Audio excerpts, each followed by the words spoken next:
province is faced with natural and human-induced hazards, including floods, earthquakes, landslides, proliferation of illegal drugs, complex emergencies, or industrial accidents. Now, these common disasters have prompted us to rethink on how to ensure the people's safety and reliability of our disaster equipment to respond to any calamity. Today, let me unfold to you the untold story of Misamis Oriental Disaster Office.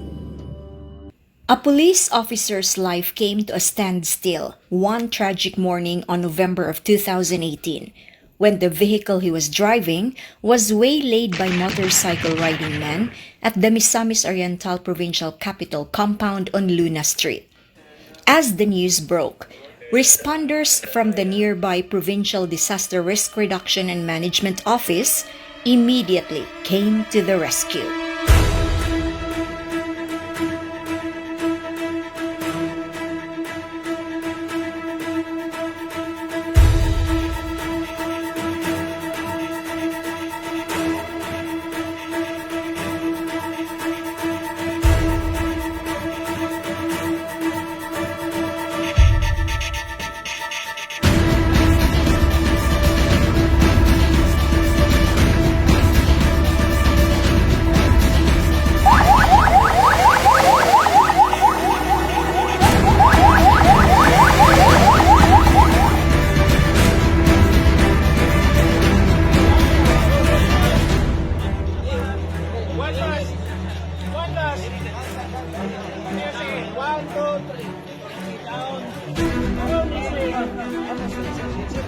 Now that the police officer has survived from the attack, he finds time to reach out to the men and women who once saved his life, the PDRRMO rescuers. A heavy-handed response, shortage of equipment, and inadequate abled personnel. These are just a few challenges the Provincial Disaster Risk Reduction and Management Office had been facing 15 years ago. Okay, sa madumduman ako sa una, pag-abot na ako sa PDRR, amo mga sakyanan sa una, multicab, no, kanang B1, B2 na mo. Karon, hinay-hinay nagkauswag na nami duha ka rescue vehicle na Kia, dayon nami SRR. Sa una pa gyud na pagud may mga baruto nga pang still water lang, no, pang urban search and rescue, pero karon na may speedboat.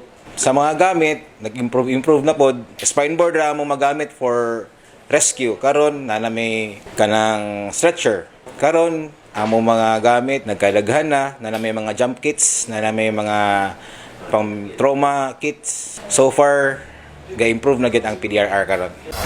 Okay, bayan po sa mo ang search and rescue operations. Sa una, pagsugod na ako dere, wala pa jud kay maingon nga kanang mga technical nga mga gamit. Kailangan natong gamiton pag operation sa rescue, parte sa mga baha or kuan, wala pa jud gayo. So karon na natay rescue boat nga giapilan na po nato na siya og mga high angle equipment sama sa kanang mga standard yun nga mga PC nga gipanggamit nato og kaning mga device og sa vehicular accident pod nanapod tay kuan karon mga hydraulics pinaagi ni Gov sa kusog sa ato ang PDRRMO head nga gipangusgan gyud niya nga ma-purchase na tanan ang mga gamit nga kailangan nato, importante kayo sa vehicular accident. Jeric Abasa, an employee of PDRRMO, said, "A lot of things transformed since the first term of Governor Bambe Emano in 2013. Everything has gradually changed, from rigid training of personnel to acquiring new equipment. The office deals with disaster eventualities and strives to keep the province prepared for all types of hazards. They ensure employees are trained to be able to respond effectively to any emergency." Jeric is a living witness of Tropical Storm Agaton in 2014.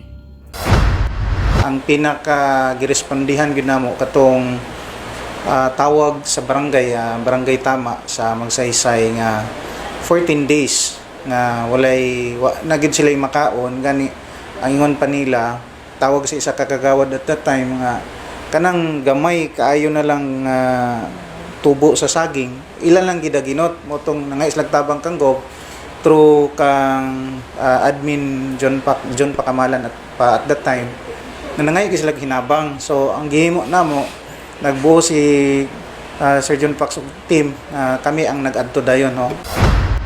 Today, under the command of Fernando Vincent D. Jr., the Provincial Disaster Risk Reduction and Management Office has changed dramatically. D said, the PDRRMO now has a more comprehensive, real-time, and reliable data monitoring and early warning system that can readily relay distress calls to PDRRMO's counterparts in the local disaster offices of the different municipalities and cities of Misamis Oriental.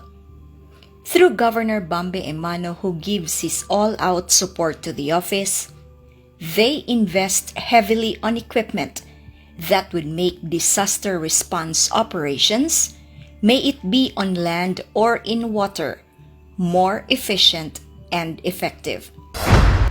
Whatever is needed no in the office, we were able to purchase it through atong procurement nato nga process. Tanan nato equipment from weather monitoring, they requested for a bigger monitor, TV monitor to at least no to enhance the kanang for the viewing public no in case man god from time to time na ay musod sa atong opisina, makita nila no dako ang picture nga atong mahatag kanila, then mas masabtan pag maayo. Today, aside from brand new computer desktops, they also utilize mobile phones, radio monitoring sets, and computer text blast system where public can access and obtain weather updates.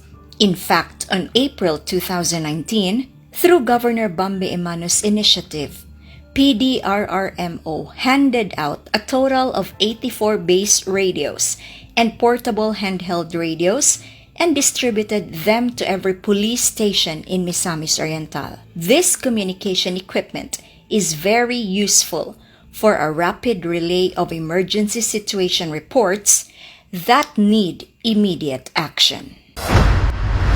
O kaning dako kaning katabang sa amo tungod kay labi na karon nga may mga area diri sa lungsod sa Lugay nga may mga signal no.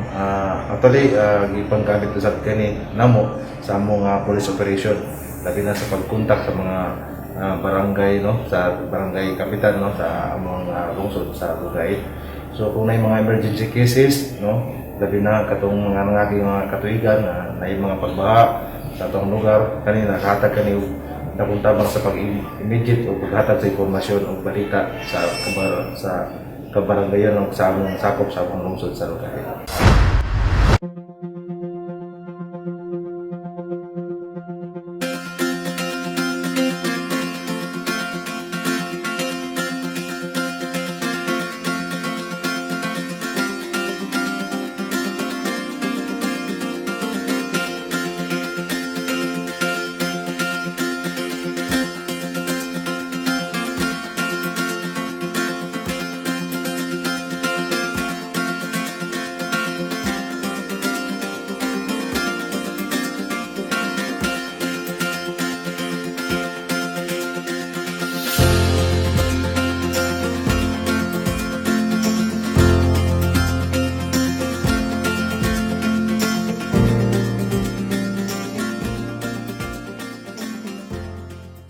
Kining tanan nga inyong nasaksihan, una, salamat sa buhatan sa PIO, Provincial Information Office, sa tanan, no? Gikan kang Sir Carlo, Ma'am Lilay, Miss Jinky, Jesril, sa tanan staff, sakan salamat. Kining tanan, lakip na ang mga trainings and seminars, umaabot pa ang mga purchases atong buhatan sa PDRRMO, dugang mga kagamitan, ekipo, no? Paingon na ta dito, atong direksyon, dili kani mahimong di na mo makabuot kung wala ang tiunay o hugot ka suporta ni Governor Bambe Emano.